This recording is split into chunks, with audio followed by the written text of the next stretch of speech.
Hi, John. And Indian wedding photographers are making a lot of money. If at all we think that after education I can do anything, it doesn't work. How sellable is this? Like, how will a normal person wear this? Initially, for 2 years, we did struggle like really hard. I love making lehengas. Earlier, to say in South marriages, we never had mehendi and sangeet. I've seen John and Anand's presence in a lot of red carpet shows. Red carpet was more dominated by Indian wear. So, you had any bad experience with any stylist? Genuinely, other than client orders, anything is last minute for us. Product photography requires a different set of skill. Have you seen these paintings from old Dutch masters? Keerthi Suresh, actually, we are college mates. Really? Yeah. She's also a fashion student. But these brands are quintessentially Indian brands, but they want to project themselves as a foreign brand. Luxury or premium should be depending on the product's quality and the way it is being made. Welcome everyone to the pilot episode of Figuring Fashion. Our guest for today's show is John Tyson.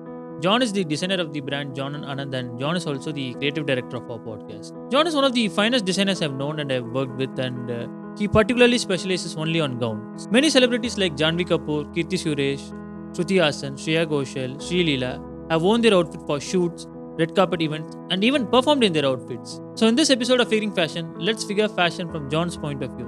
In this episode, we have discussed about John's journey in becoming a designer, how he specializes only in gowns in a market full of designers who do all type of outfits, John's experience in dressing celebrities, and John and Anand brand's red carpet presence.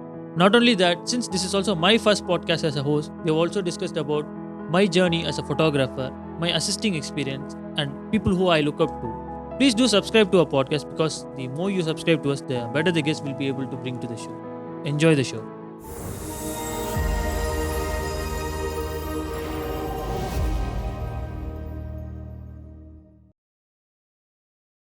So, hi John, welcome to the pilot episode of Figuring Fashion. Hello. So, how do you like the set? So, How since are we you? are partners, Okay. you know how hard we work for the set and all. Right. So, how do you like the set?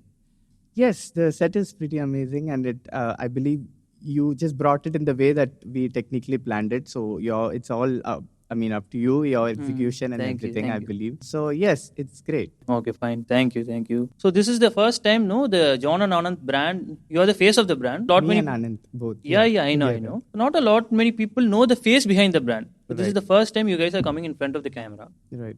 What is John's journey in which leads to the formation of the John and Anand brand? Okay. I want to know your journey. How did you end up here? I mean, today we hear about a lot of stories where people say that they are all self-taught and everything. But here, my journey was like properly from educated Okay, background and okay, everything. okay. I did study fashion, so I did. In fact, I did study fashion in 2-3 colleges actually. So I started off with one diploma engineering college, and then I went into Pearl Academy of Fashion. So where again I did a 2 years course in fashion. From there. Like after this education went on, then finally, I think this was all in 2009-10. Okay. Like there were 2-3 institutes in Chennai, but Pearl was also one among them. So I was like maybe 4th or 5th batch, I believe, 3rd or 4th. Yeah, I mean, my course also, which I went, is properly curriculated, and it was in such a way that they have to give focus on towards design, manufacturing, and marketing, visual merchandising, everything. It was a clean packed course. So as soon as we were doing our own course itself, like we had a little of exposure, luckily, Exposure in terms of how fashion weeks are working, Oh, how so fashion shows are working. So you get because to attend the fashion weeks. yes, exactly. Oh, okay. That is the second year in Chennai. Chennai International Fashion Week was happening. Oh, okay. Okay, so And which year was this? this was in 2009. The first season happened. 2010 was the second season. Okay. So luckily, we had, through certain contacts, we had an opportunity to go work in the backstage of the event. So While you were studying? Yes, while I was studying. So we still had 6 months to complete, but then still, this was happening in month of May, June or something. So over there, we had this opportunity.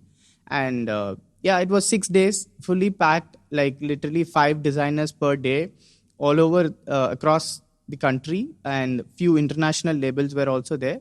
So it was like for Tuesday to Sunday. It was a long week. Yeah, eventually the course got over, and I studied. I was like, after the course was over, I went to work for like. So were you a topper in your school? Okay. I'm wondering if you should be very strong in your academics to make it in the real world. Okay. See, if at all you ask me, it's a two-side thing answer to say. I have seen people who are not doing great in their academics, but they have been really this great. was exactly my question. Yeah, so it's mostly which we see is the opposite actually. So here in terms of me, I don't know if I'm doing great as such, but yeah, when it comes to academic, I was the best practical award collection award winner. So at that in my batch, and even in the previous college also which I studied, I was the department second.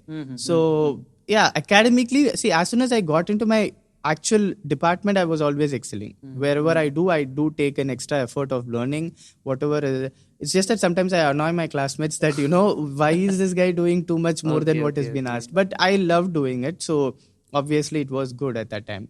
I think that's the case when we take professional course. Correct. Even my classmates were annoyed at me. Right. You always get this thing is because, I mean, see, certainly not everyone is very hardcore student like what we imagine to be.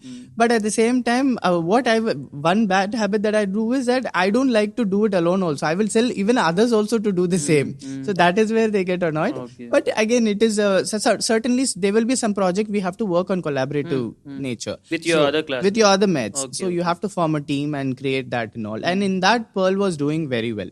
They always give a project and then they always ask you to do it as a team and then work out and then bring a good outcome out of it. They give the maximum resources whichever you want. So on terms of that, it was more helpful for me to finish my college experience and everything. And then as soon as I came out, like, of course, as everyone, everyone has campus placements, interviews and everything and all. But not so where everything. do these people get placed? So technically, see, when you come to campus interviews and everything, in fashion designing? In fashion designing, obviously. See, my course is also much wider in angle that you do get placed in factories as well, like where they do manufacture clothes. So mine is, as I said, it's fashion, knitwear and apparel merchandising. So where you do also the merchandising job, it's basically a person who manages the designer and the manufacturer or the buyer or the manufacturer. So we are trained for that also. So technically this or that.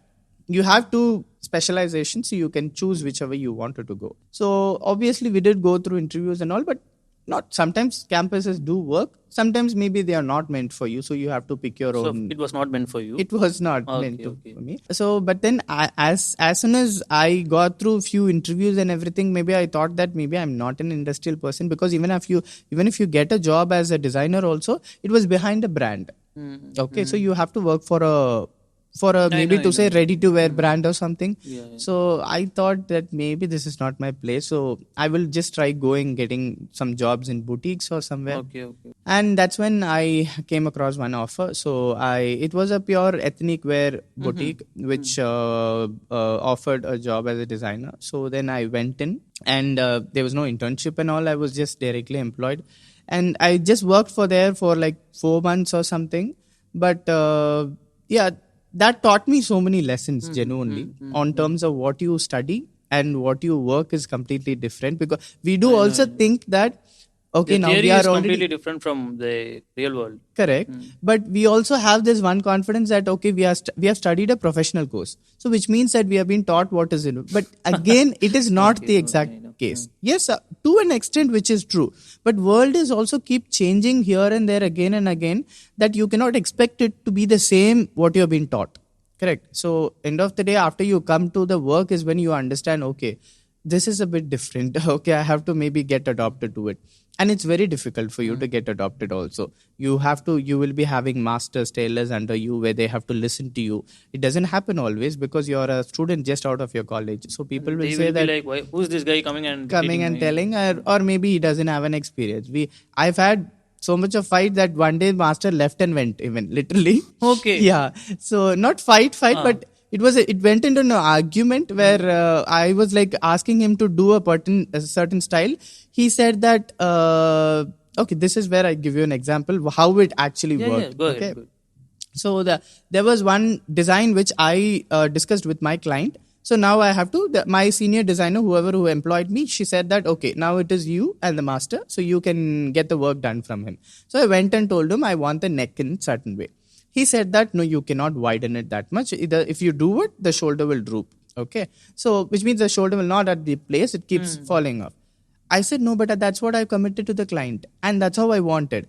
He said, see, with experience all these years, I'm there in this industry for 20 years. I know very well that if you do that with that depth and with that wide, it will not work. I said, I was keep on insisting him to do it. Moreover, is because it has an embroidery that comes on the way. So he has to give me a base pattern for which I have to give it to the embroidery person. And then he works with embroidery. So if it is wrong, the embroidery is also going to be wrong. Okay, if it's not according to the way. So it was just 10-15 minutes of an argument. He said that, okay, I'll just come back. And then he didn't even turn. Okay, there were so he didn't come back. He didn't even come back on that day.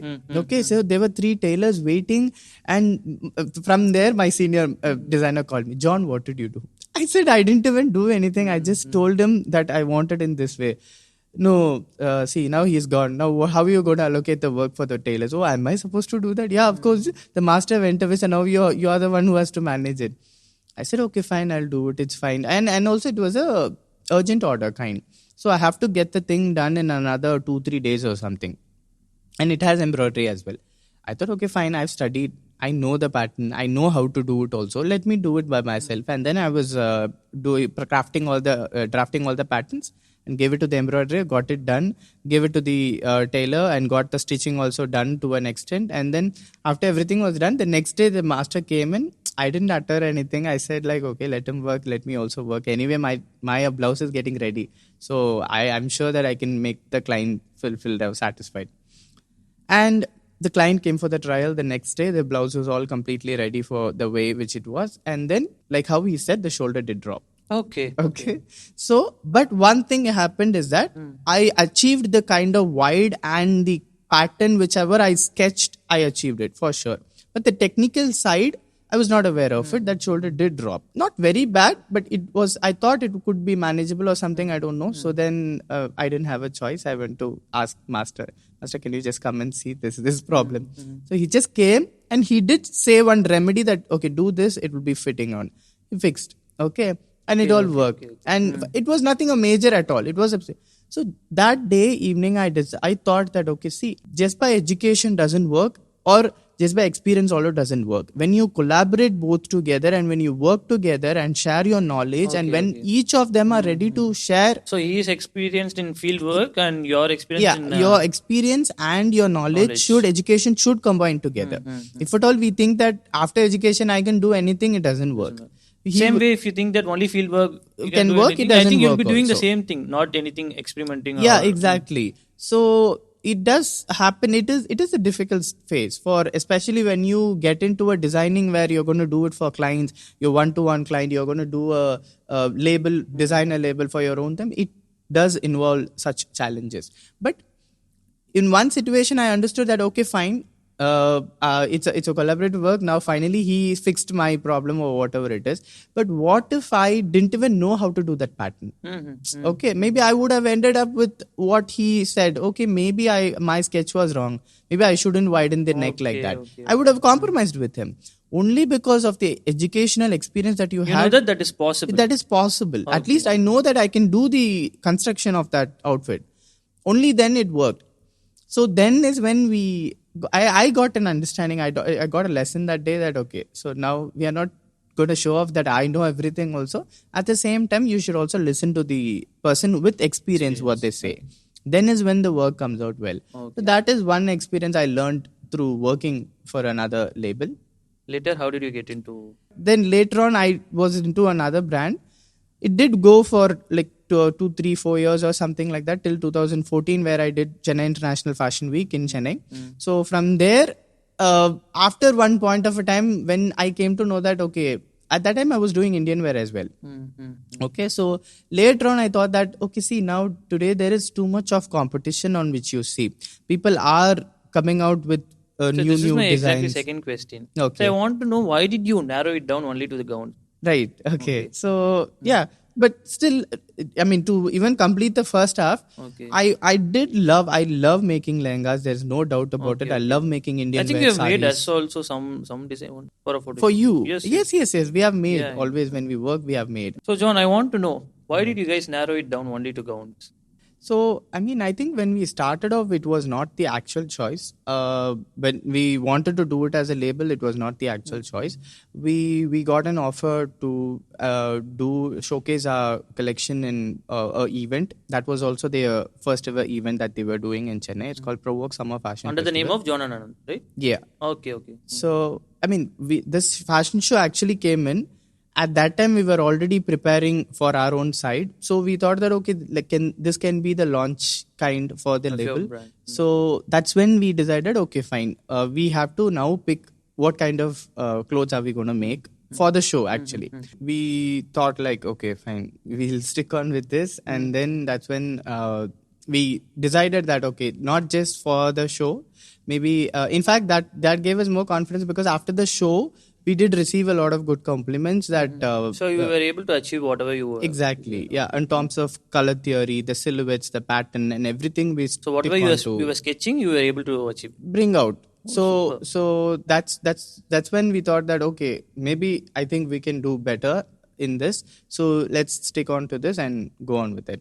So that's one major reason. And moreover, to say at that time, it was very hard that there were very few designers who were specifically into Western gowns. So we thought, okay, then this is also a good Were there any place. designers at that time who were doing gowns? In India? Yeah, at that time. Yeah. There were like few, No. like 2-3 In specifically. South. Yeah, but I mean, there was initially a designer who were doing only gowns and then later got into both. So, but I'm not sure technically. In fact, even many designers usually start from gowns and then they end up doing both.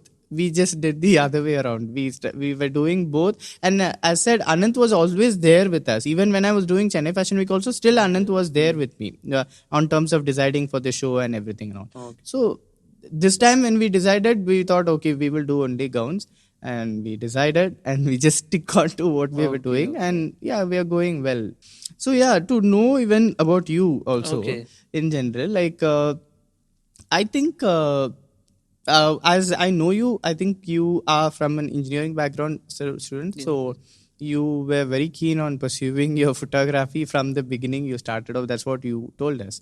So like, how is it that now, I mean, after you studied, or how was your studying experience or your educational journey, especially after getting into photography? Okay. So initially I wanted to do visual communication. Okay. But my mom didn't allow me. Okay. So she always thought that either I should be a doctor or engineer. Okay. So eventually she badly wanted me to be a doctor. Right. So eventually I told like, okay, at least I'll be an engineer. So I chose electronics and communication engineering. So later, but I was still not liking engineering that much. I was just doing it everyone was doing it. So I was doing it. Sake of it. Yeah, for the sake of it. Later on second year, I forced my mom, I tortured her and I got a small DSLR camera. Okay. It was a manual camera, like everything is manual. It'll have autofocus and all, but it was fully manual. So with this camera, I was shooting all small things. Earlier, initially when you get a camera, you'll shoot all the birds and insects and everything around your house, around your college stuff. And later what happened is my college started conducting a lot of events. They needed a person to document this event. So they were asking out if there is any photographer in this class, you can give us the name. So I rose my hand and I was very keen. I don't know anything about it. So usually what I will do is I will raise my hand. Then later that night I'll go and research and see, okay, what is that? Okay. So that's how I got to learn the event photography. So then I took the camera and I captured the small events which are happening in the college and I will give the files to them. So later what happened is this developed as a passion and I completely wanted to see this as a career. And after completing the college, after final year, I was fully doing small projects. I was doing weddings, events and all. And I was even doing event coordination. I was doing event coordination for a national level basketball match. Okay. It's officially conducted by Basketball Federation of India. Mm-hmm. So I was the chief coordinator. Okay. I was organizing this match. And so that point, my mom got a little confidence in me, thinking that, so he is completely into this media. Okay. So let's let him go in his own path. Okay. So then I thought, okay, I want to now narrow it down. I don't want to keep doing events and everything which I get. I want to do something which is very particular. So then later I joined Kappa. Oh, okay. Okay. Right. Joined Kappa and I focused on product and fashion and commercial photography. Okay. It was a professional course that you did. It was a professional course, yes. Okay. So it was for? It was for 1 year. Right, right. So how was it when I shared this work and a real time experience when you study and when you actually work, it's always a bit different. Yes. So did you also experience something same? Yeah, it was different. It is different actually. So what happened is I assisted a lot of people actually. So I assisted Karthik Srinivasan sir. I badly wanted to assist Venkatram sir, but that didn't happen. So after completing Kappa, I was assisting him for 6 to 8 months. And I was assisting Kunal Daswani for 3 to 4 months in his product shoots and all. Okay. So that's how I got to know all the knowledge. So with this knowledge, I dived into the industry. So it was a little bit easier for me. But for the other people who have not assisted at all, they found it really difficult. Okay. Yeah. Actually, I was just wanted to ask that about you also, because I was assuming that initially when I saw that you finished your course and then you started off your own photography as what I was assuming. But which you mean to say that you did also assist with these people? Yeah. Okay. So there's one interesting thing in assisting, So let's say I am going to assist Venkatram sir. If I'm going to his set, let's say he has planned something and he is doing something. If I wanted to do the same thing, if I'm his assistant, I'm going there and I'm capturing everything with a phone, and I'm capturing every light settings, every camera settings, and I'm every coming angle, angle and everything. Okay. And you come to your place and you try to replicate, the same output won't come. It doesn't happen. It doesn't happen. You know why? Why? It's why because you need to know the vision of that photographer. Right. Okay, so you have to know why that photographer kept this light and why the photographer has set in certain way. Okay. So you can't just copy the settings of the light and copy the equipment which he has, and you think that okay. So the vision is more important. Vision is more important. You need and to know. And it can differ from person to person. Person to person. If I'm in Karthik Srinivasan sir, it's completely different from Kunal Daswani's set. Okay. So Kunal Daswani will light up in a certain way. You need to know why this Kunal Daswani is lighting up this product in a certain way. Okay. If you just copy, he's keeping a light in the back of the product, I'm also going to keep it in the back of the product. It won't work for the product which you have. Right. Same thing in fashion also. Right. It won't work for the same outfit or same costume which the model wears in your set. Okay. You need to know the thought process of how Kunal Daswani did it, so that you can develop your own thought process. Okay. So I'm not putting a tricky question, but then just want to know. So between both working with Karthik sir and Kunal, so from whom you got maximum experience? Okay, so in terms of product, I got from Kunal Daswani. Okay, smart in terms answer. Of fashion and in terms of learning business ideas, it's absolutely Karthik Srinivasan sir. I can confidently say in South India, there's no other person who does good business in fashion and commercial photography like Karthik Srinivasan sir. Okay. He's very good with his words. Okay. So when it comes to work, when it comes to work and business, absolutely it's Karthik Srinivasan. Right. I mean, maybe Kunal sir also does the same thing, but it's we couldn't get to see that. We couldn't get to see that. I couldn't get to see that. I was just assisting. So how long was this from each people? Are you doing it? You were doing it parallelly, or like you did with Karthik sir? No, first 6 months with 6 to 8 months with Karthik Srinivasan sir. Then 4 to 5 months with Kunal Daswani. Right. Okay. So basically, it was 1 year after my college. Okay. I was doing all this stuff, and later I started to do it on my own. Right. Okay.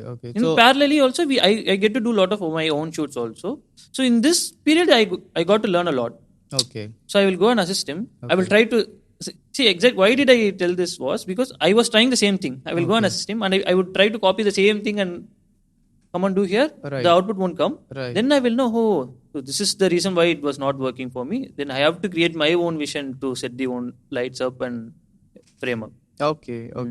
Right. Interesting. So now I wanted to ask you, in an average Indian person, the most fashionable he is in his wedding. I assume so, at least. All right. So I think India has a huge market for ethnic wear. If it's like that, how will you scale up? Because you are only doing your Western wear and stuff. You are not. You have decided that you won't touch your ethnic wear. So how will you scale up in Pan India? Okay. So first to start off with, even if you are doing ethnic also, unless or until we learn the industry, it's difficult to scale up in both ethnic or Western. Actually speaking, here it gets more. I would say the advantage is the disadvantage as well. Okay. So the advantage for you to do something specific and stick on with it and specializing in something is the best part out of it.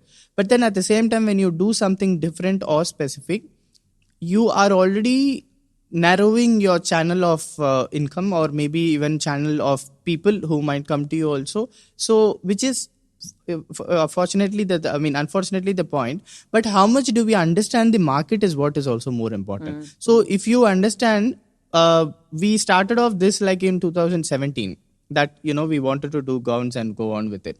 Initially for 2 years we did struggle like really hard.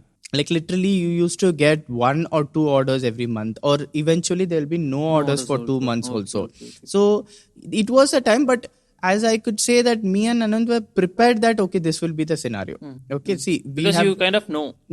And moreover we have seen, even if it is when it comes to an ethnic wear also, we know how when it comes to designer wear in general itself, it is a take on how people really wants to adapt on it actually. There are people who only wants to wear gowns. See, I think I will say something. When I was doing ethnic wear, I think I have got more brides who wants to do wedding gown with me.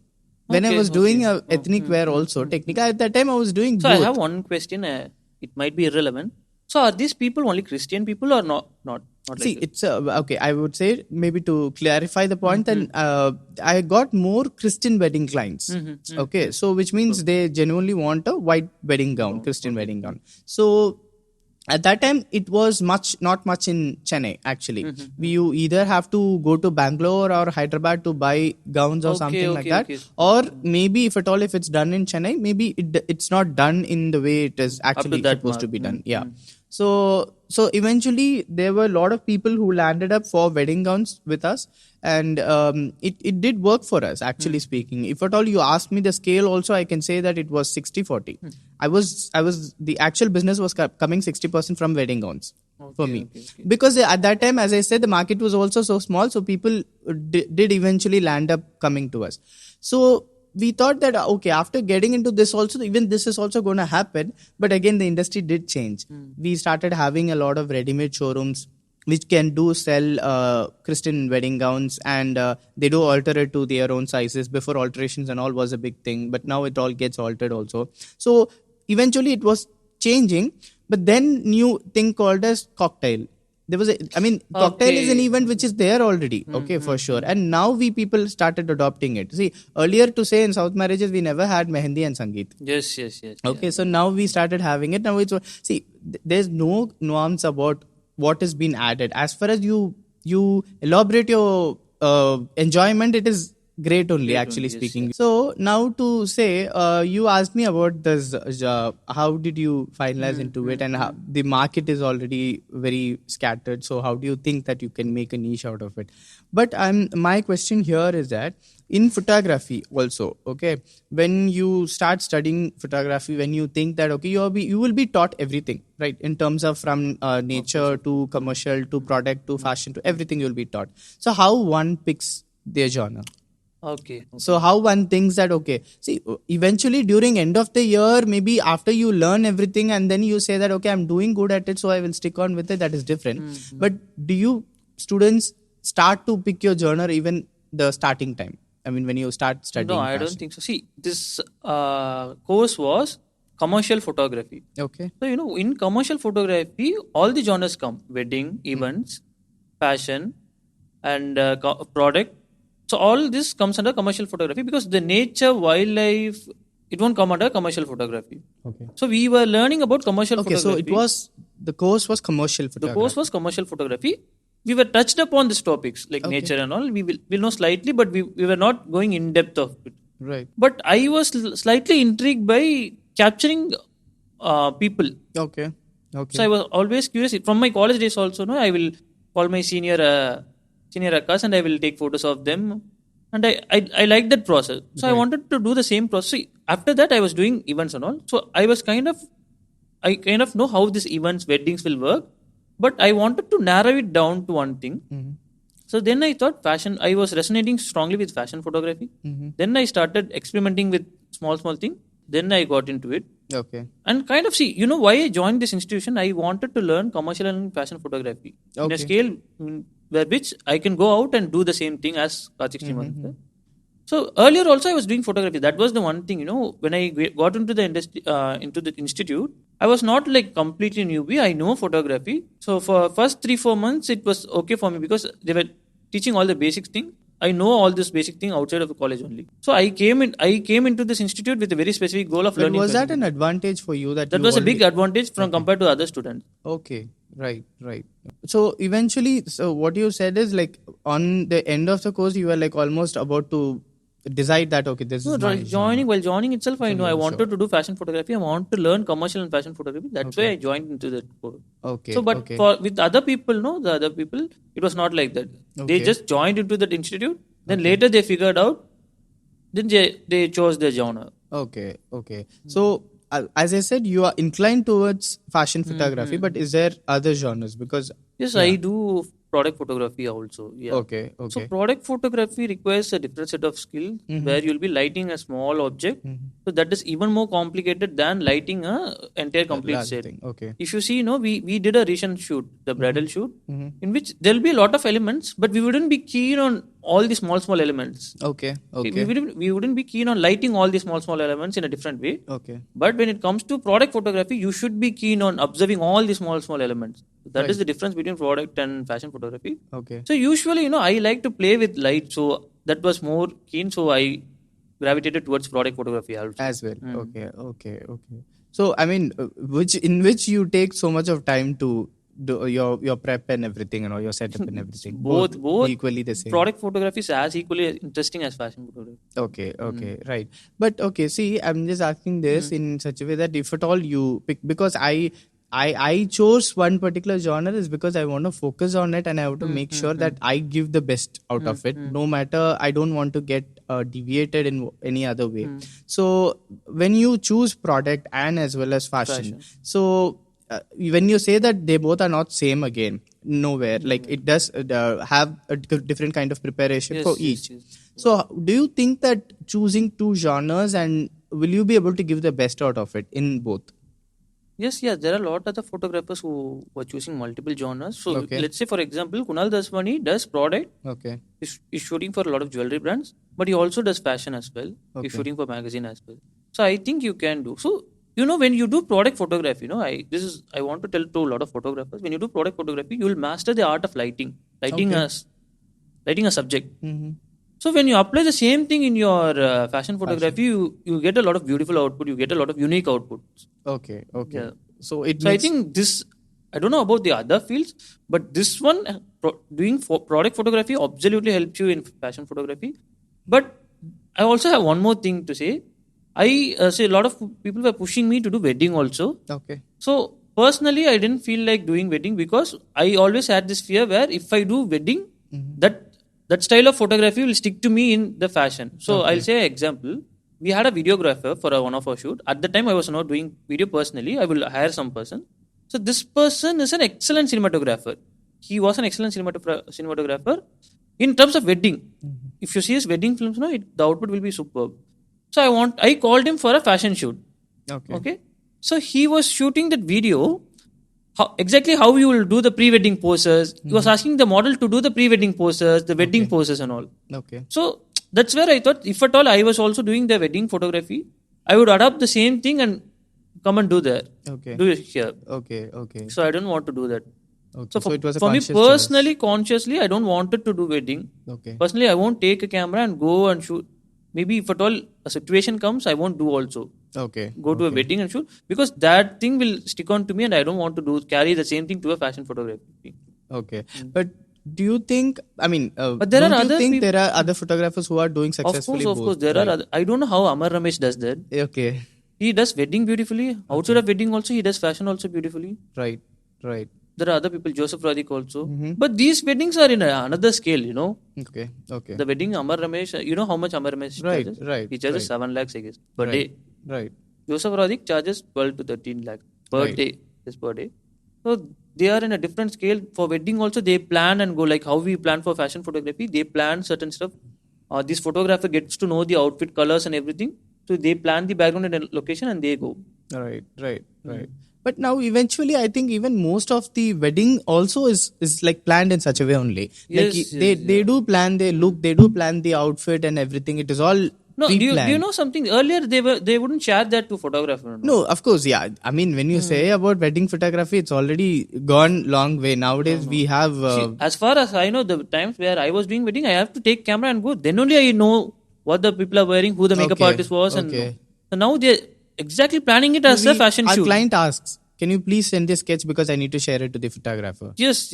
So can you send me the color tone? I need to share it with the photographer. Oh, so they ask you. Yeah. Okay. So it is already well planned nowadays, actually. Because I think that's a good thing only. No? It's a good thing. It's a very healthy thing, so that you get to know what you are prepared. You will be prepared for what you will be able to see.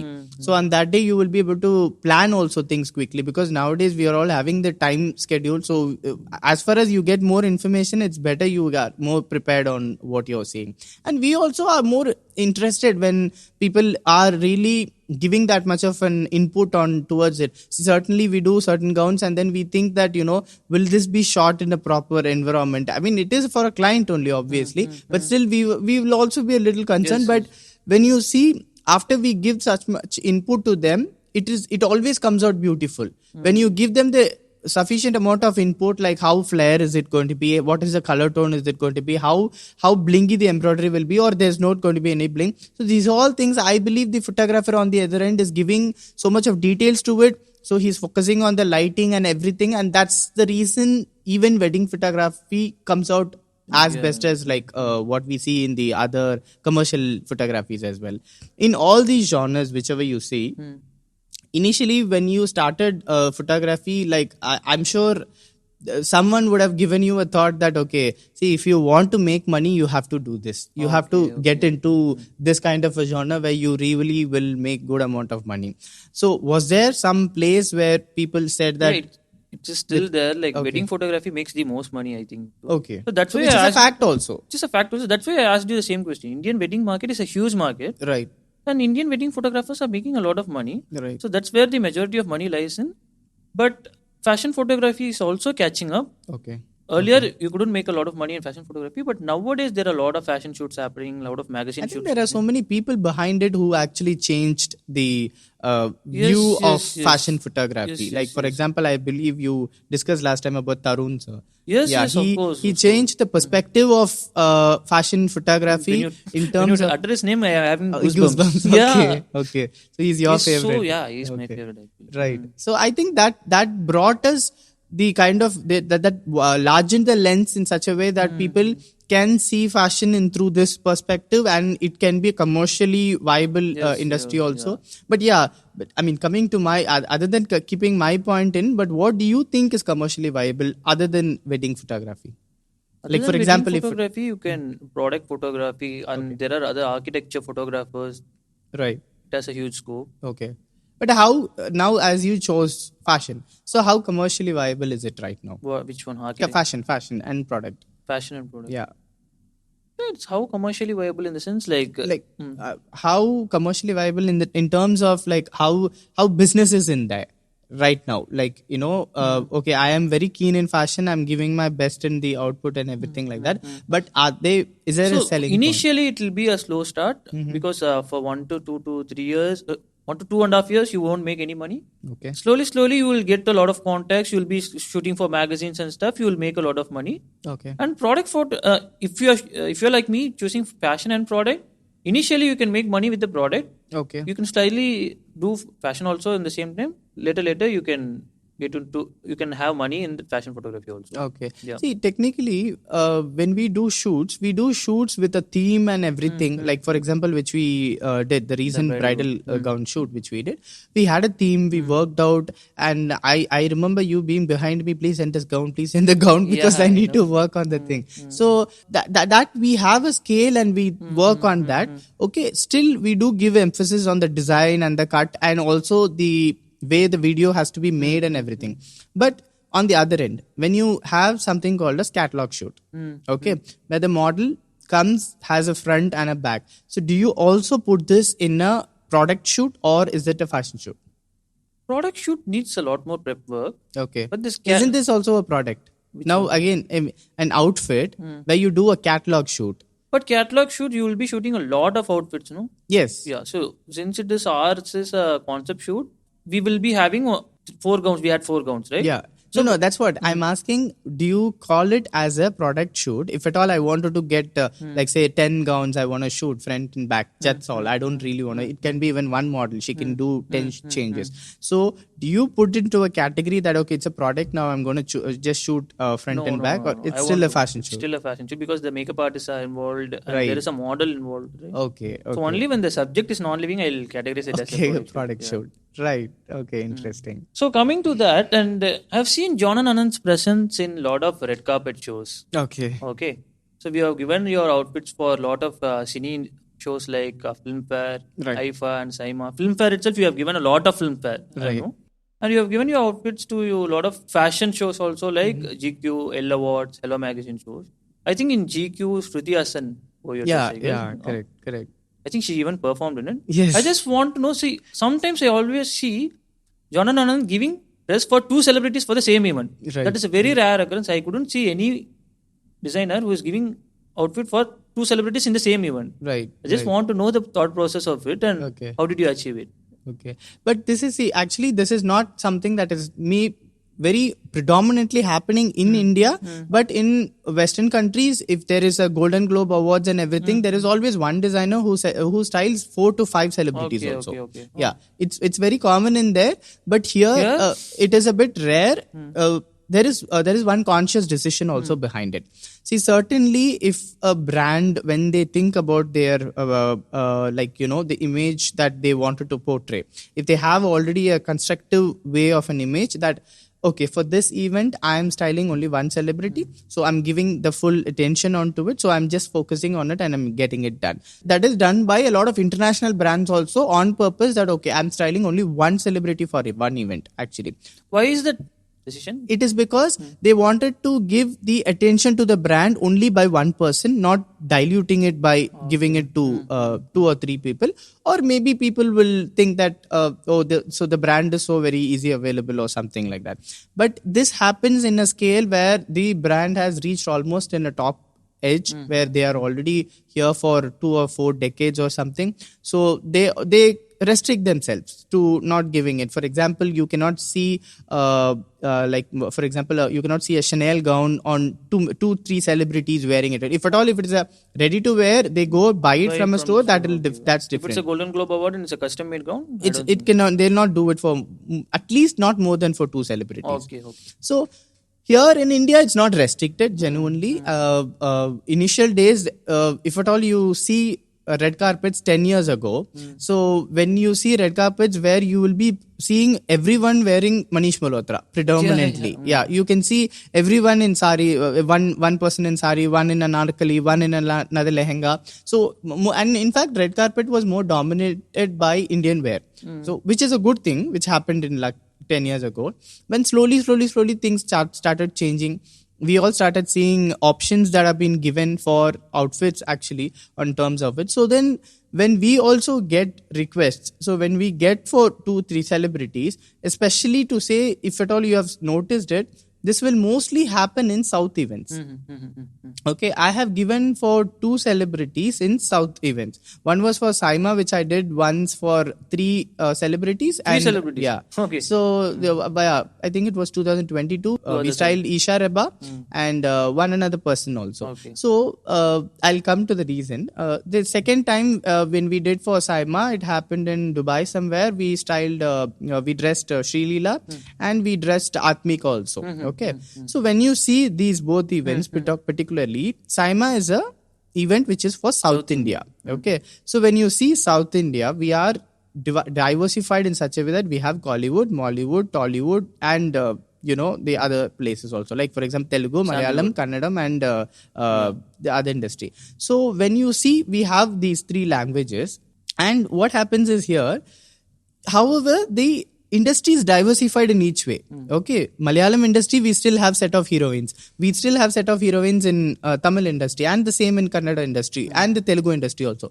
So it is always different. So what we do is, when there's a sourcing request come, we make sure that are we giving one for Tamil industry, one for Malayalam industry, and one for Telugu industry. So we make a choice that, okay, if at all we are given for that, because the audience crowd is always different. And when me already from Chennai, I would love to give more importance on South events, which are given most important. So we try to pick, mostly it happens, but sometimes it happens for a celebrity who's good in both Tamil and Telugu also. They are known in both, actually. So that's the kind of, so for the second time when we gave, Sri Leela was doing very good in Telugu at that time.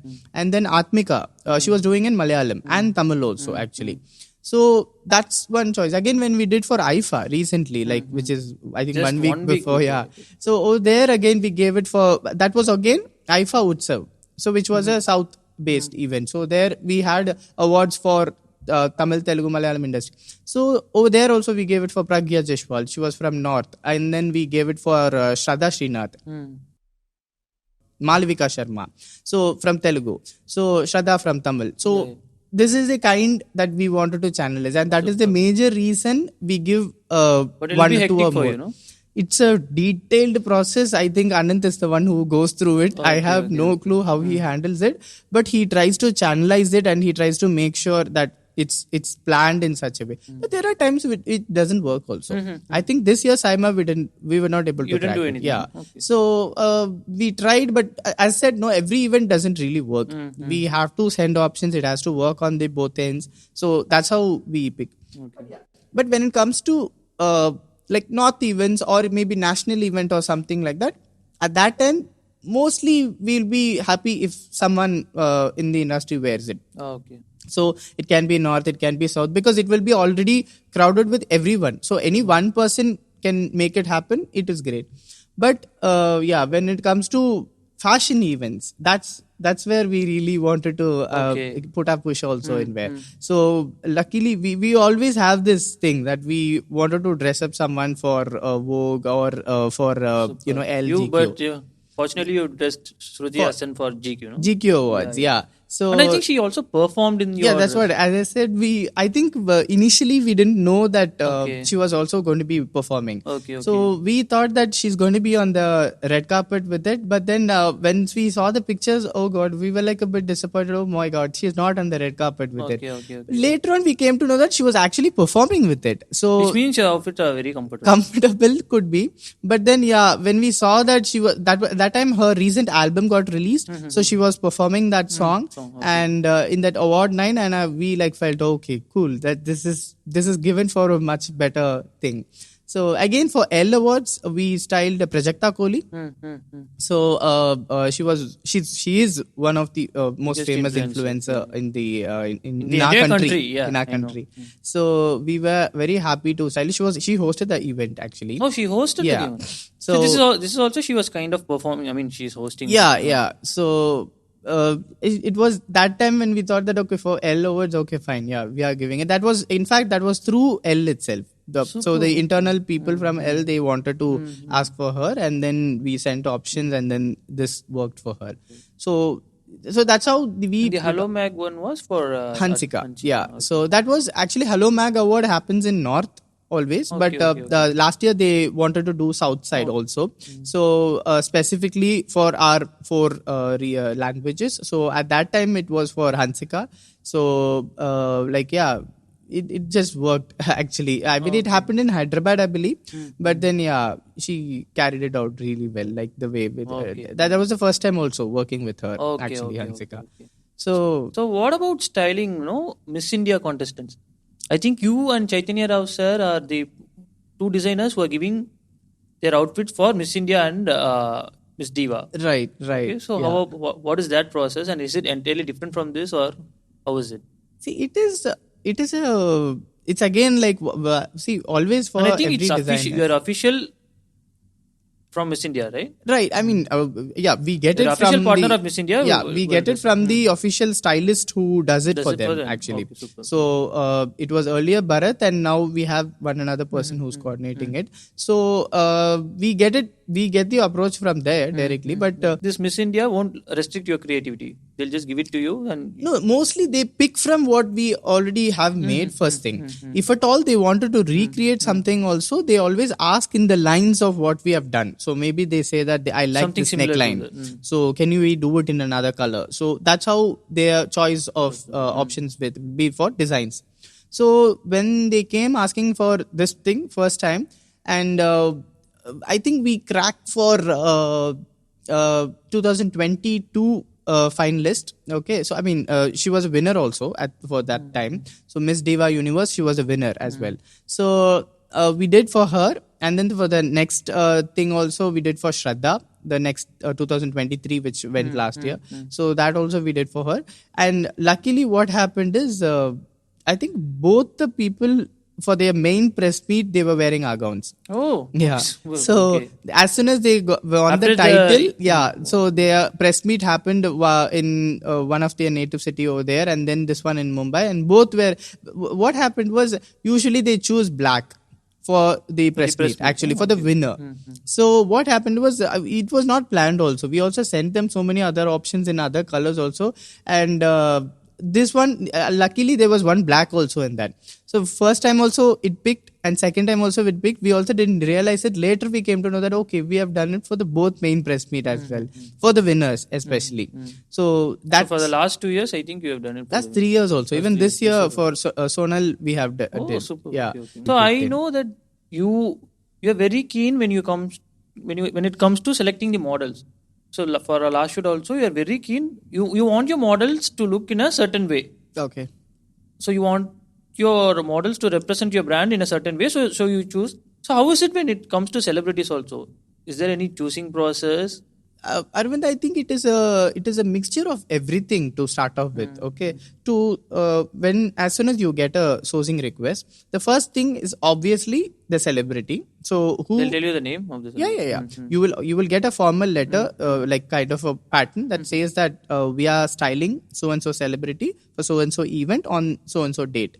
So, would you be interested on sharing your options? So, this is how usual sourcing request is sent to you. So, this is a pattern followed by every stylist in the country. So, as soon as you get it, you get to see the celebrity. That is always the key that everyone will always see who's the person that is going to wear it. So, from there, you go to the measurements. Technically, are there in the sizes whichever your sample pieces are available. And third thing will go for the event. Okay, so how known is the event, or how the event is suitable for your brand, or commercially working for your brand on terms of your own. You have a brand image for yourself, so you need to be relevant to the event that's happening. So that will be the thing, and of course dates. Is it close for you? Can you, because mostly we'll have to ship it, so we have to send our dresses, so we need at least 2-3 days of a time. So is it possible? I guess you get a lot of last minute requests. Mostly. See, I think that's the life of a designer. I would say it in the other way also. I think it is the unfortunate situation for the stylists. Okay, because the stylists have been informed at that time. Oh, the stylist also will get to know in the last minute. So the stylist, I believe the stylist reacts immediately within 1 hour as soon as they get the information. Okay. They get to send it to every designer and everything. But unfortunately, they receive it just a day or 2 days earlier to what they know. So if you connect the chain, it goes beyond. If you blame the artist, artist will say that the event organizer told me yesterday only. So likewise, it keeps going. Okay. So I think now it's all, we are prepared for it. Simple to say. We are prepared. Anytime you will get a call.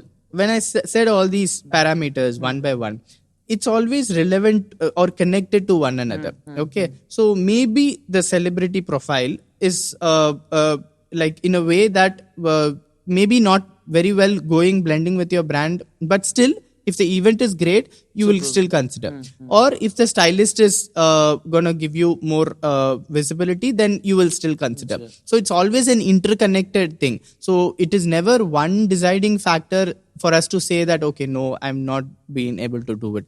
From dates to stylists to even to celebrities, everything is, each of them is interconnected. Okay. So if at all you certainly don't know so detailed profiles also, but still if the celebrity is a known celebrity and has worked with so many people, you will still get a lot of exposure.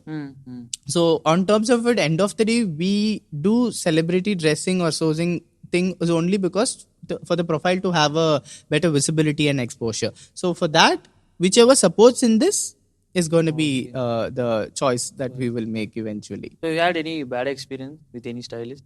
See, I mean, when you work in this industry, when you work with so many stylists, You tend to have something. someone, I think it's not something new for anyone, for any industry also. Especially when we work in such a way that we don't have a staple people who you work with on every month. Okay, you work. It's a project that's given to you. You will work with different people every time. Every time a new team comes up approaching you. So for you to have good or bad experiences is common, unfortunately.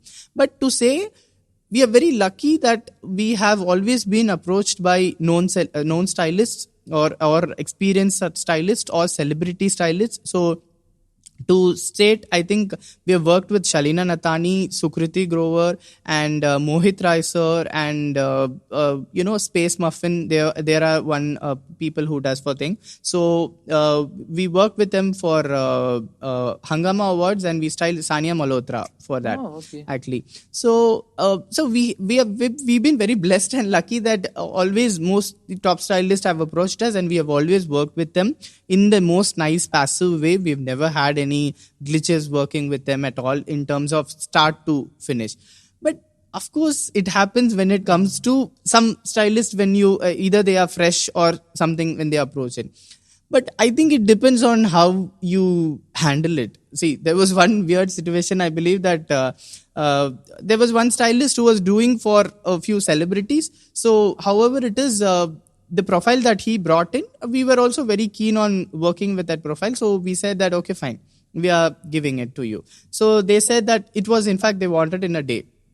So, the pickup is always sometimes mostly on the stylist side. Sometimes we do also have to send it. The timing was very short, so he requested us to send. We also sent the outfit. It was 1 day, 2 days, 1 week, no response. And then I said, okay, so Anand went on to check in. So he said, okay, no, actually I was coordinating with it because Anand said that you're very keen with the profile. Okay. So you better deal with the stylist. Okay. So he said, okay, I was also very confident that this guy is very keen on it. So for sure he will make it work. Give it 1 week, no response. And then I said, see, I need to know. Can you let me know? Your outfit. Sorry? He disappeared with your outfit. Yeah, disappeared, but then, I mean, he was not disappeared genuinely, but he was not giving me any proper updates on is it been worn or not, or maybe not. Maybe if not, also you can tell you have to return. So because we also follow a date schedule that if so that you can give it to someone else or exactly. So you cannot hold a outfit for more than a couple of days. You know, when you're sending an outfit, you have a fitting date mentioned on your directory. So only that you have to maintain. Maybe within 2-3 days you need the outfit to be returned to your studio. Back. So we have to make a note of that also. When this didn't happen, we were like, okay, asking him again and again. And then finally he said one profile and he said that, she's going to be wearing it. So maybe I think it will not work. It's fine. You can just return the outfit. So he was like, okay, fine, I'll return it. And he sent the outfit also. We received it back. Within 1 week, I saw that same celebrity wearing the outfit. What? Okay. She already wore that actually. So I think I think he sent you only after she wore it is what I believe also. So I really got first thing. See, it's not that you are not against in something of that. If at all I was not available at that time for me to respond, and if she's worn it, that's fine completely. But I clearly denied because I had some other person who wants to wear it for another event. So I'm waiting for the courier to arrive so that I have to do the alterations and send it for another person. So this also didn't work. And when I saw here that this has been worn by the person who we clearly said we don't want, we really got pissed. And then I said, okay, so what do you think? How is it going to work? And how did you come to know that this person is... Randomly, when I was scrolling through Instagram, I just saw What this if picture. you didn't get to see this? Yes, I would have been still thinking that, okay, so this guy is very cool. So he just keeps up with the word and all. But then I came to know that she's worn it. Then I went and confronted him. I asked that, see this, why did you lie to me, or why didn't you say that she's worn it? Just guess what he would have said. What did he say? He said that it's okay, she didn't tag you, right? What? Okay. So he was like so casually saying that it's okay, fine, he didn't tag you. How does that make sense, It doesn't really make sense, and it gave us a very weird feeling about, like, okay, certainly even if you're being sure about something, still you do have the negative impact on the other end. So either you make sure that it gets on the time, if at all you leave 1 or 2 days also, certainly. But I would say that I've never experienced this with anyone, never ever. And eventually, when we all say that people have to be very professional for them to work more in the industry and everything, we really mean it. But after that, I thought that, oh God, this person with such professionalism is not going to really make it in the industry, but he's actually doing good. Okay, really? So yeah, so that's the tricky situation sometimes in fashion industry. So sometimes you can get away with not being professional. But, I mean, yeah, there comes this point that even if you're not great in the professionalism, it's fine, but still you need to be creative or with contacts or talented or something. Maybe this person has a lot of contacts. Maybe, could be, but see, however it is, we made a choice that we are not working with a stylist anymore, and it was a very conscious choice. And unfortunately, even after we confronting him, he did send us requests again and again. Okay. Asking for some other people. I said, okay, this person has either lost it or he's not even bothered about what we are really saying. When I started off with my topics about working with many other people, so I mean, as you have seen our our kind of work that we have done earlier, we have never left any opportunities. We always try to grab whatever comes in our way and make sure that it happens, right? Okay, we make sure that we do it in the way. So, but when I get to see you, or for more understanding you also, you have always been very choosy or picky on the kind of work you always have done. So if at all, I believe if the kind of projects whichever have maybe even come to you also, if you would have picked it, you would have had even a number of profiles to add on to you. But is it a view that I'm seeing or we are seeing from outside, or are you generally a person who chooses quality over quantity? Yeah, I am a person who chooses quality over quantity. Okay, it's true. So there is a reason for that. Right. There is a scientific reason, why an image works actually. Okay. Have you ever seen you see certain images? Have you seen these paintings from old Dutch masters? Okay. No. Okay. I'm not. So these paintings, if you see them, it will be like provoking for you. Okay. Provoking for your mind. Mm-hmm. So this provoking thing happens only because of the color in the image, or the patterns, or the shape in the image. Mm. So there is a scientific reason why these particular paintings and images are very provoking for human emotions and human mind. Okay. Mm-hmm. So I wanted to do. I always wanted my work to have that same level of impact on every human brain. Okay. So I carefully choose how to work and how to do that. Oh. So rather than doing a large quantity of work, which is not wrong again, but I always choose quality over quantity. Okay. Yeah. But don't you think it again? Certainly, when you need learning experiences, so the more you do is what. Initially, we were doing a lot of shoots while in the learning phase, but now, when I get little experience, I wanted to restrict myself to do only the work which again this human emotion provoking works. Okay. So this is one thing, but nowadays this scenario is changing. The social media wants us to keep posting all the works, but I don't think I as a photographer can do that. That's why if you see my follower counts or something, it will be little lower than someone in the same phase. Okay. Someone who has started with me in the same kappa industry, they'll have a lot of followers, but I would having less followers because I'm not trying to win over social media. But I'm trying to win. If I produce one image also, that image should be thought provoking. Okay. Emotion provoking. Okay. So it involves a lot of in emotions also in terms of your Yes, work yes, choices yes, and yes. everything. Okay. You see my website about me section also. I think this Okay. will be the thing. Okay. This is my motto. Okay. But commercially, when things happens, you're open for everything. Yeah, commercially I'm open for it. But when I am experimenting, when I want to do out of something, Okay. I would choose quality over quantity. Okay. So which one do you say that one of your best shoots? The Everything is best. Of course, you will say the same. But which one do you think that, okay, see, I worked with so much of pre-planning and everything. I had an idea in my mind and I want to execute it. And with no setback or no regret, I've made it. The one which we did Okay. and the one with Tarani. Okay. I think that also you designed the Right. blouse. Yeah. Blouses. Yeah. That one. And in product, there are a lot of shoots. Okay. We did one for NAC as well. Mm. And I shot my watch. So that was also a little complicated. Okay. Okay. I generally love horology and watches. So when I get to capture my own watch, it was really challenging and it was really fun also. Right. Okay. Last shoot also, whichever we did. I mean, we did discuss on the sets and everything, but did you think that this is the kind of outcome that you wanted to visualize it, and then the kind of outcome that you get? Because see, why I'm asking this is because not when we design, okay, we always have the design in our face, and we always think that okay, this is how the outcome should be. But eventually, there will be so many things that will come in between. Okay, in terms of fabric, in terms of color choices, or even the construction. Okay, when especially me and Anand, when we both are discussing together and designing things together, he is always on the aesthetic and the design side of it. So I am always on the construction and the manufacturing part of it. So when we both collaborate also, there will be some hindrance. There will be something that will always restrict us from achieving what we want in terms of, as I said, the fabric or the structure or the silhouette even.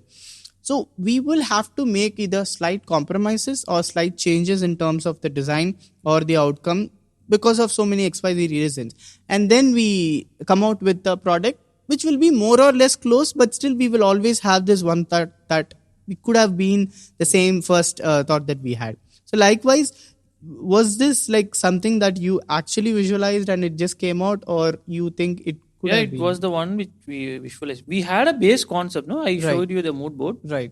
So from there, I visualized it how I wanted it. Okay. But it was actually... And it was a long time shoot planned. It kept delaying for so many reasons. Yeah. It was delayed by so much of time. But it was, I think I achieved 90% of what I have imagined in my mind. Yeah. Okay.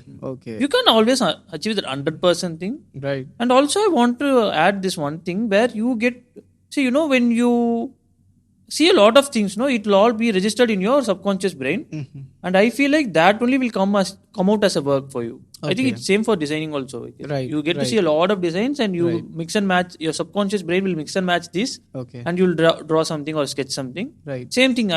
I will mix and match this, and it will come out. I wanted a set in certain way. Okay. And that's how we designed the set and the lighting setup and everything. Right. Sometimes because I have worked with many photographers in Chennai, actually, more predominantly. So one thing that I actually noticed in you that's a bit distinctive, and other than that, which I have seen in many other people also. Like I remember one shoot I did with Kritika Babu. What happened was we started shooting and we were doing it in a plain grey background, and we took few shots for some time, and then he said, "Can you give me 5 minutes?" And then he said, "Oh, okay, fine. No, we are almost done. I think we can go for the second change." No, he said, "Hey, I want 5 minutes." And then I don't know what he did. Suddenly he got all the boards from there, all the pink boards, and then he created a sudden set. And then he asked her to stand in center of it, and then he gave a light from behind or something. That picture was completely a different thing. And I was like, okay, but how did this come into it? He's like, I'll tell you. And then he finished the shoot, and then we were doing our second change. And then he came up specifically saying that, sometimes when I see designs, sometimes when I see dresses, that motivates me to try more new things. Yeah, exactly. Mm-hmm. If at all you see something creative, if at all you see something likable, then I want to experiment more. I wanted to try new techniques and bring the best out of it. So for which actually, again, over there also, I believe we sent him the pictures at the last moment or something. So he was insisting me on that. So for me, if I see the garment or the gown little earlier, it is very easy for me to create a theme or something for it. So it came out very well. It was a First of all, black Bharani gown. is an excellent photographer, no? Okay. But he's so friendly and sweet also. We used to appreciate each other. Right. for our Okay. work. Interesting. So yeah. Cool. So yeah, from there, that was one picture that he genuinely justified whatever he did in terms of the gown and the thing and the outcome also genuinely. So it likewise, so many photographers when we work, when we get to give some time for them, they always try to experiment new things and come up with more. It's always when the time is so restricted, we just want to finish and rush it up. But Correct. when we are given little time, we would want to experiment stuff and Right. we will do that. Right. And what was this gown was the one Keerthi Suresh wore, right? Oh yeah, the black and pink one is Because that is still in my mind. Actually. right, Yeah. right. So I think it was for Jaws Alucas. So it was styled by Archana Mehta. I mean, this shoot happened in Chennai only. So yeah, and they said they needed 2 looks or something. So we sent this, but again, somewhere it worked actually. So I mean, Keerthi Suresh, actually we are college mates. So we Really? yeah. She's also a fashion student. She's from Pearl. Hey, Pearl really? Chennai. Okay. So she's a Pearl student, and she also complete pure. She have mentioned as a fashion. Yeah, maybe I think when time comes or something like that, she will definitely come out on that side.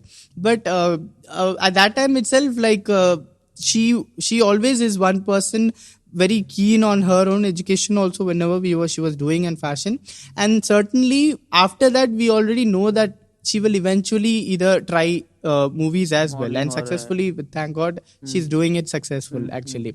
But then I never thought that this will work because if at all I'm not wrong, I think her first ever shoot was with me. Really? Yeah. Okay. So it was in our college. We were doing project shoots for each other. So you were the same batch? No. She was in a different department. We were in a different department. So we always, when we do one outfit, we always look forward for shooting and all. And at that time, as students, we always pick girls from our own college. So she was a junior? She was, department wise, she was a junior. So I was there already in the college earlier. So she was later, the next year she joined, I guess. So she was in there, and then one of my friends suggested, I was doing this model coordination work also during the college days and all. So I went and asked her, one of my friends suggested, can you go and ask her for the shoot? Then I thought, okay, let me go and try. And she was like very welcomingly saying, yeah, sure, we can shoot. And then we went in, my staff did the makeup, and I was doing the coordination and the posts and all that thing. And it was for one of my friends' final outfit or something like that. So that was the first shoot that we had. I believe, at least for her, on the career-wise, that will be her first shoot. Yeah. But technically and commercially, started her career. Not actually, but then commercially, she would have done a lot of other shoots, but on the college level, we did a proper professional shoot. We had a photographer in our own college, Kabilan Arulmoli. So he's... They're also wonderful. See, I think Pearl produces all wonderful students, no? So so he's also one of a known photographer in cine, actually. So in movie industry, I believe. So and at that time, it was one challenge that we all had, and luckily we all met also together at that time. But now recently we are not in much touch, but later or soon we will having our own thing. And what about Janhvi? You gave that was also another jewelry shoot, I believe. So it's for Kalyan, I guess. Kalyan Jewelers. Yeah. So that was a custom made actually. So they told you earlier.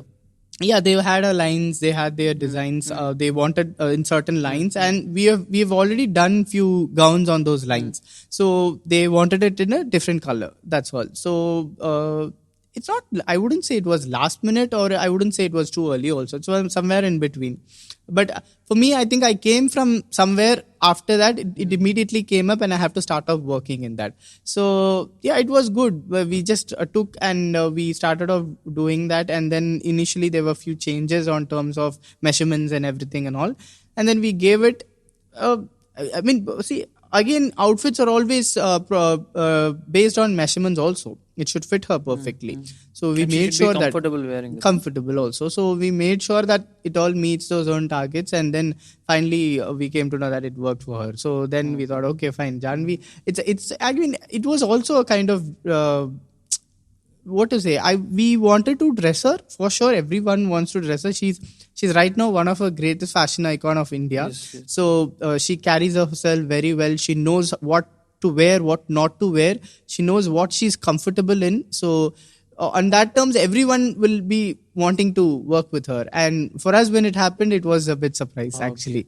So we were waiting for the ads to see, but then ad is when you work with events, it is again completely different. But When ads, you work for ads, it's a complete schedule, different schedule. In terms, they have your own theme and color palette which we have to follow through. So I also wanted to ask about this, why is there not a lot of international fashion weeks happening in the south? okay. See, we obviously we have Hyderabad Fashion Week, Cochin Fashion Week, but we don't have a lot of fashion weeks like in the scale of how it's happening in Mumbai and Delhi. Okay. So why do you think it's the case? And what I think Chennai International Fashion Week stopped 5 years ago. After that, we are not getting any fashion week. No. So why is that? Why couldn't we do that in the scaling of Mumbai and Delhi? Okay. So I think again from south, I think there is Hyderabad and Bangalore who's doing actually. Bangalore Fashion Cochin Week is Fashion Week is little known. No? Cochin. Is it happening? I'm not don't sure, know. but I think it's Bangalore, and Bangalore always has a fashion week. It's called as Bangalore Fashion Week. It happens every year. In fact, I remember when I was in my college, even they were already 4 or 5 years old at that time. So even till now, they consistently are performing, bringing in the best models as much as possible, and bringing in the best designers and all. So Bangalore Fashion Week is in there on one side, but then certainly now Times Fashion Week is happening, and they are having a lot of ventures. They do Mumbai Times Fashion, Bombay Times Fashion Week, and Hyderabad Times Fashion Week. So likewise, they have a lot of categories. But in Chennai, when you comparatively have a scale of why is this in Mumbai and why is it in Chennai? Actually, Chennai International Fashion Week was third largest fashion week in India. What are you saying? Yeah, it was the third largest. The number one was FDCI Lakme Fashion Week. The second one was, I think it was India Couture Week or Delhi Couture Week or something. And the second one was Delhi Couture Week. And the third one was Chennai International Fashion Week. And then Bangalore was there. When you type that list of top fashion weeks in India, this is how the listing was there. Because Chennai Fashion Week was happening in such a scale. Actually, when I was doing my college, we did get to go work in the backstage and all, right? You worked for Chennai International Fashion Week. So that was properly thing. So at that time itself, it was such a huge scale. Like, for example, if you're a designer doing a show in that same day, you will be getting a front row coverage in a leading newspaper. Okay, I'm not even talking about any normal newspapers. Top newspapers, you will get a front row coverage. So Chennai Times will be having a front coverage, or no? It can be Hindu. It can be any other journal also. They were not every year. Their media partner will change. Okay. So at that time, some media partner was there, and every designer used to get a full page or a half page coverage that today this show is happening. So it will always bring in the maximum attention of what people were expecting.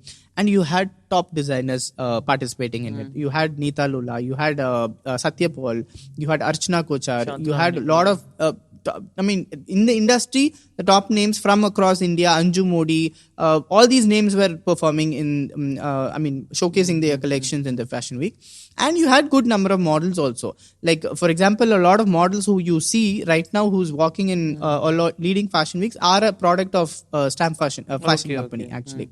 So they always do an audition and they pick a set of models and then they make them walk for their fashion week. So likewise, they had a set of people working for that. It was on a greater scale. In fact, when I was doing, after 2 years also, when I was doing, I was given the maximum of what I was wanted to, actually speaking. Few shows that are happening, coming back to your point of fashion weeks. So there are few shows that are happening, but when you get to see nationally, Lakme Fashion Week is not a Lakme Fashion Week, or even maybe other fashion weeks, whichever is happening by FDCI, whoever is conducting it. I don't think it's a fashion week which is meant for people in North. Okay, it's just happening in the capital. That's all. But other than that, or maybe in Mumbai. Okay, but other than that, it is a place or a platform where everyone can come in. Everyone, as far as you have your designs in such a way that you can tell a new story to someone by in terms of design or anything, you are welcomed. That's all. It's just that it is a bit competitive, no doubt about it. You have to have certain design values to get into it. But it is a platform where they really make the actual work for a fashion designer to work genuinely. Bringing in buyers, bringing in, the people of market or the clients. So this is all something that I believe that they are doing it in the right form. So for you to do something in it like that, in that scale, in the other cities, it will require a huge team behind to even perform it in such a way, or to run an event in such a scale where you have to fulfill everyone, because the designers are coming in terms of expecting for a sale or a business to happen in a fashion week. So to fulfill that, it will take a certain kind of a contacts or experience in getting into it. So I believe right now there are few fashion weeks that are happening in Chennai, but it is focused for certain designers who are either emerging, who are budding and everything. But certainly if you really want to have a experienced show where you are already an experienced designer, then you have to hit towards the other fashion weeks that is happening all over India. So whenever you get to see your own when you travel to a different country and when you come back, you always have a very different kind of experience, either by culture or anything. So that will always impact a person also internally in whatever they do, especially if they are in a creative field or anything. So even for you, just to ask, so how did it impact you in terms of your own career? Because when you started off, maybe you wouldn't have traveled around much actually. But then eventually when you get to work very frequently, now when you travel also very frequently, so how much did that make an impact? Did you find difference after you come back and when you work? Okay, now is it not just mentally, creative also, does it impact? Travel had a huge impact in my work. Before traveling, I was very restrictive. I didn't have a lot of experimentation. I will do the same thing again and again. So after traveling, I can't say particular things, but a lot of things get stored in my subconscious. Earlier we were talking, right? It will get registered in your subconscious brain. So I've seen a lot of museums. I've been to Louvre museums and a lot of paintings and museums. I've been to Milan also. So a lot of things, it will get etched in your subconscious brain. And when you come and work here... But was this a conscious decision for you to visit museums? No, because for you to get art inspiration. In art. Okay. Right. Not, I don't go I want to seek inspiration. I just casually go. At the time, we observe a lot of things. Right. Even the posters which are hanging outside the museums, there was a lot of beautiful posters across Paris. You get to observe all the things. And right when you come back, somewhere it reminds you of that same thing. Okay. But you can't consciously tell what exactly was that. You get to apply that in your work. Okay. You get to see a lot of architectures and stuff and everything. It'll all get etched into your brain and you get to apply the same thing in your work. Okay. Everything was subconsciously, not a conscious decision at all. Okay. But do you find difference? Yes, of course. I find a difference. If you go through my profile also, it will be like after I started traveling, the type of work which I do, it will be completely different. Okay. But your creative process, has it given any turn? Yes, yeah. Okay. I need to put you this one thing also. Have you ever thought of shooting somewhere in the abroad countries or somewhere? Yeah, we already shot in Sri Lanka. No? Oh yeah, okay. Yeah, you have done it. Right. Okay. With your gown. Yeah, correct. Yeah, we did a shoot. I so badly want to shoot in Paris, but yeah, let's see. Okay. So how does it work, Arvind? Like if at all you're shooting like in another country, in another city or something. So in India, we know the rules. Maybe certainly we just need to get a permission from, if at all you're doing outdoor. If at all you're doing outdoor, you need to get a permission. I think India is the only country where you need to get permission and all. Oh. As long as you are not disturbing any civilians there, you're good to go. Even if you have... See, when you walk in Paris, if at all you are walking for some time, so usually in Paris, it's better to walk than going on a cab. So you get to see a lot of stuff. You get to see a lot of fashion weeks happening. in the streets also. Okay, right. In Milan also, it's the same thing. We were walking. Okay, There was one fashion week in one street. right. Again, we were walking. After 2 or 3 streets, there was another fashion week happening. Okay, was that a fashion week Not or just a fashion week, show? Fashion show, sorry. Okay, of a brand. Okay, Not a brand, I don't know, of a designer. designer. I Boutique see. designer or Okay, right. So that's how they do. As long as you don't disturb the public or you don't create any nuisance to them, Okay. they're good. I don't think they'll be coming and telling you need to get Is permission. there any time restrictions that you can shoot only in these hours and all? No, generally for photographers, it's good to shoot in golden hour. Yeah. So if you plan to shoot in the morning, everyone will be asleep. So we can peacefully shoot and come. Okay. If you're planning to shoot in the evening time, it'll be a little problem because people will be coming and going around. Right. Okay. I think I'm talking for Europe and Sri Lanka. Okay. I don't know about the other American countries. Okay. But what's your play? What do you think that, okay, I really want to shoot here, yeah? I think Paris. Have you ever fixed a location? Like, yeah, I have few locations. okay, because see, as photographers, or sometimes even we designers also, when we get to see one place, like, oh God, I'm doing a shoot here. John, you know what? I was this close to shooting. We were in talks with some designer. Okay. But this girl is completely French. I will show you her profile. But there was a slight communication problem. French people only know French. They don't know English at all. Okay. Every time we need to use the translate app and we were Right. That's been a difficult thing. Okay. Even for the models there, Okay.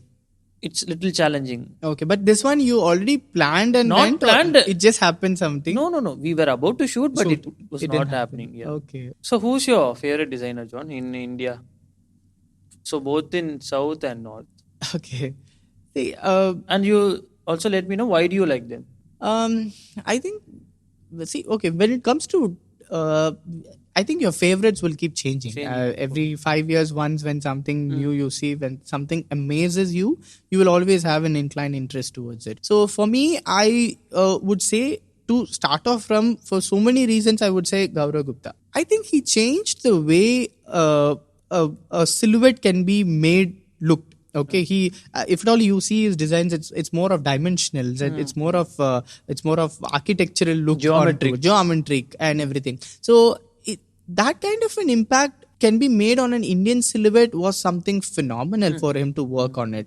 And today, I remember when he was like 10 years ago, and now he still sticks on with his own DNA of whatever he's doing. There is no doubt about it. But how different is he doing it every year, and how scalable is he becoming? And now today he's one of the internationally wanted designer.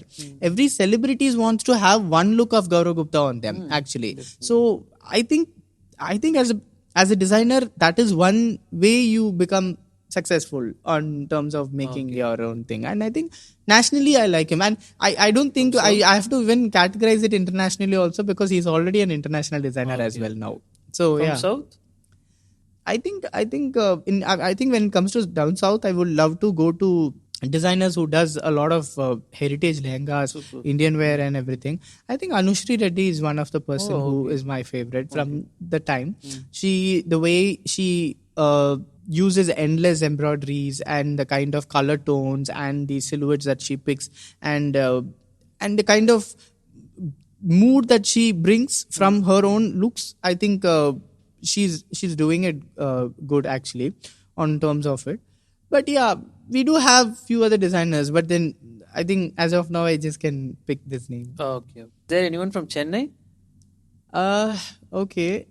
Yeah, see, I think in Chennai there are a lot of people. See, when we were doing it was very few names. Like for example, there was Vivek Karnagaran sir, who was like nationally known, and he has done some beautiful work for so many people on terms of either fashion weeks or even he had his own Pretwear label also, so it was being marketed by many other stores as well. So likewise, I like his design and his design aesthetics and all. This is all what I'm saying. Like 10 years ago, he was already one of the leading designer. He still is. He is still, obviously. I'm saying the time he came in the picture. So, and then we had Rehane at that time and all. So likewise, and Chaitanya Rauche sir. So we have that one decade. And then after down the line, you see another 5 years down the period, we have so many people. I often don't relate I will never be able to relate to what the other names who I said earlier, because they are the most seniors to me. I'm not able to relate to the ones who I've been saying now also, the new ones. So, for example, to say in Ashwin Tyagarajan, Suresh Menon, and could they say Studio 149. I don't remember her name, but that's one another known label from Chennai. So these are people are making marks in every different ways, I think. So in terms of creating the scale of fashion in Chennai is changing. I mean, obviously now Ashwin is working both in Goa and Chennai as well. In terms of their products coming out and being known in the international and national market, so I think they are doing a better job. Ashwin has gone internationally. Yeah, 100%. So Maitri Ramakrishnan. correct. So yes, so he's known for his sustainability and his pick on the choice of fabrics that he uses and the way he uses it, and he's always been known for it. And likewise, to say Studio 149 also has a very unique way of using Kanjivaram saris and turning them into beautiful embroidered pieces. So that is another brand was one of my favorite. And likewise Suresh Menon was he's more seen more into commercial way also. And he focuses a lot of clients in Chennai in terms of their weddings, and he's a mix of everything. He does gown, he does lehengas and everything like that. So I think these are few names, and maybe I even missed out. I am not able to pick, but there are good names who are doing and who are making a change in terms of the industry of fashion scene in Chennai. I think tomorrow we will have more people coming up in that. Yeah, but you asked me this. I want to put this also to you. So who are your favorite fashion or commercial photographers in Chennai? So No, first maybe from India. From India, my favorite fashion photographer would be Tarun Kiwal, sir. Okay. So he's a kind of a legend, because he's been working in this industry for 30 years, which is more than my age actually. Okay. So he started when Shah Rukh Khan and all started. Oh, right. So they are childhood friends, I guess. So it was his starting period. And he did he had got this Hasselblad Masters Award, which is very prestigious award. Hasselblad is a camera company which in itself is a prestigious company, and to get Masters Award from that particular company is a big thing. Okay. So as an Indian fashion photographer, he was the first one to crack it, and he got that award in 2005, I guess. So right. And later, he also shot a calendar for Brown Color. Brown Color is another prestigious. See, all these brands are very prestigious camera brands. Hasselblad, Brown Color. So for Brown Color, he did a calendar shoot. That is also a big thing because, see, these people tend to be so much territorial. They don't allow Indians. And when they saw Tarun's work, they thought this guy is doing excellent. Let him shoot my calendar. Right. So it's an absolute big thing. So it was a change in fashion photography scene in India. Okay. So he was the pioneer to bring that. So that's why I love him. And his work is also very excellent. And in South, I like Venkatram sir's work. I have been trying to assist him also, but I couldn't. Okay. And obviously Karthik Srinivasan sir, of course. Right. So you can learn different things from different person. Venkatram sir, his work is excellent. It's very unique. Karthik said the style of his work, if you be in a set, you know how he keeps the people around him. Okay. So no one will feel very bad when he shoot. Right. Okay. He knows to make the people very motivated. Okay. In fact, from you, when I don't know how it happened for you, but eventually when I worked with so many photographers actually in Chennai, who are based out from Chennai also, like who works from Chennai also. But certainly I have always seen a difference in your working style. Okay. Yeah. So Which is in a positive way? Yeah, obviously. Okay. So in terms of to pick and say, I believe you are very strong in terms of production. Okay, you are like very keen on how you wanted to get it done. So you are very strong in production in terms of hospitality and everything. You are keeping an eye on everything that it just happens in this own way, which is not the case always. Actually, when you get to see, it is always a bit different only. But maybe you will be taught with that, but someone to hold up with that, it is... No, it was not taught actually. Okay, so it See, was... these things and all you pick up from the persons. Okay. So the hospitality thing and the thing where you make the model and the set feel comfortable, I picked it up from Karthik Srinivasan sir, obviously. Okay. So he wouldn't emphasize, you have to learn this. But you just have to pick it. So Indians are usually More hospitable. Yeah. no, not more hospitable, but Indian students, they want to be spoon fed. Oh yeah. They want okay. everything to be taught. Right. But I was slightly differing from that. I took it You from picked every. from- Okay. Okay. Likewise, I learned few things from Kunal Daswani while assisting him. Okay. I would love to assist Venkatram sir. That didn't happen. Okay. But yeah. Oh, right. So these are few things we did genuinely notice actually. So because even at terms of when you shoot a model, like the words, the phrases that you use will always be is not something very common that I see among people. So that's what I just wanted to know, that how where you picked up from, but I think you already gave your answer that you have to pick it from, more than someone teaching you to do it. It will never happen naturally. How much you pick from it is what is thing, and how much you are ready to apply it from the day you start till you complete it. So great, it really matters a lot. So we talked about your journey, right? Right. So likewise, what would you like to say to someone who's starting into fashion designing right now? Like, what would you like to say to a 20-year-old who's getting into fashion designing right now? What would be your advice to them? Okay. See, it's a combinated thing that, I mean, today when you see a lot of bigger brands, or today when you see a lot of top designers who are not having any fashion background, they all came to know by learning about it. For example, to say Anita Dongre. Okay. Oh, really? Anita Dongre doesn't? Yeah. Okay. Doesn't have any A&D fashion is her brand. Yeah, I know. Right? Yeah. So she's made a 200 crore company today. Okay? Without having any proper knowledge. Brand. She started off her journey from two sewing machines in her balcony. Okay. And from there her journey started. And now within a span of 2 decades, she's already one of the top leading brands in India and internationally as well. So she's been marketed internationally as well. So for them, it's all about interests that you have and on learning on it. But when you choose a career of fashion at this the point of a time where social media has already given you so much of view on about it, and for you to be a person who has the same amount of competition and competing energy to push in forward, education is one key point that can help you, is what I genuinely believe. So having a course, like for example, it can be 2 years, 3 years or 4 years. If you're even doing a 4-year course also, it will always help you in the terms of what you wanted to pursue, especially when you have a very keen interest on becoming a designer.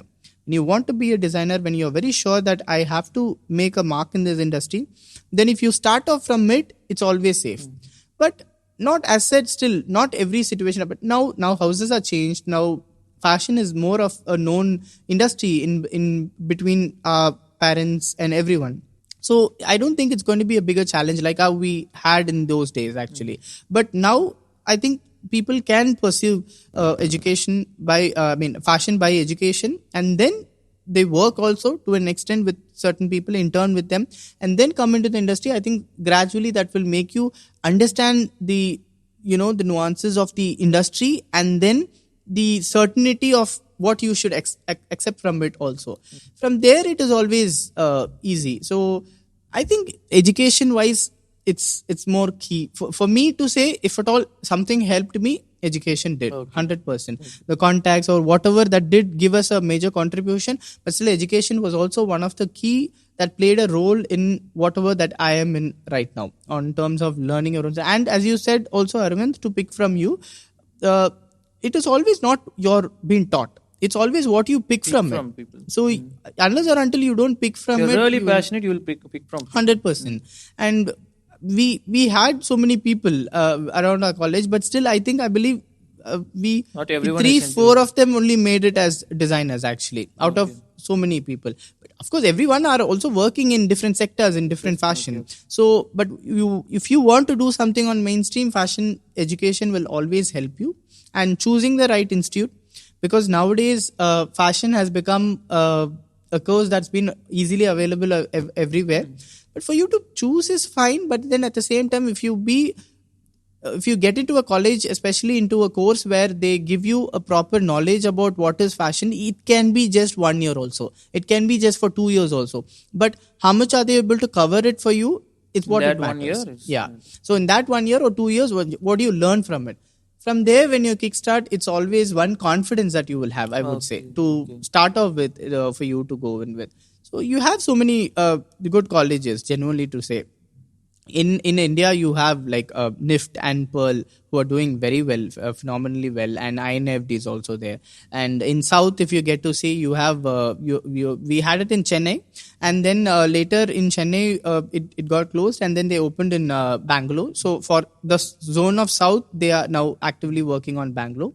So you have that campus over there doing very well, and we do have few colleges here and there in Chennai who are teaching fashion, but first get to know about it, and then when you slowly progress, I think now, as I said, compared to what we were before, now it is more accessible, now it's more available for a lot of people, so for you to pick and get into it is what it matters, I believe. Okay. So yeah, Okay. that's about what do you suggest, like, if in terms of like education for people who wants to get into photography, what is your suggestion? So when I suggest, like, people who don't have any base level knowledge can go into any education institute like Kappa. There are a lot of other education institution. But if you have, say, any base level knowledge, I think it's more about experimenting and working again and again. Practice will make you Perfect. a good thing, because even though when you are passed out of Kappa, they are not going to help you land into a project and all.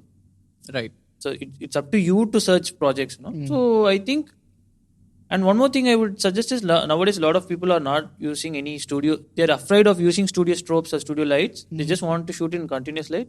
I would encourage them to use studio strobes and flashes. Okay. So it gives a different dimensions again. Okay. You can work in continuous light also, nothing wrong in that, but don't be afraid of experimenting. Okay.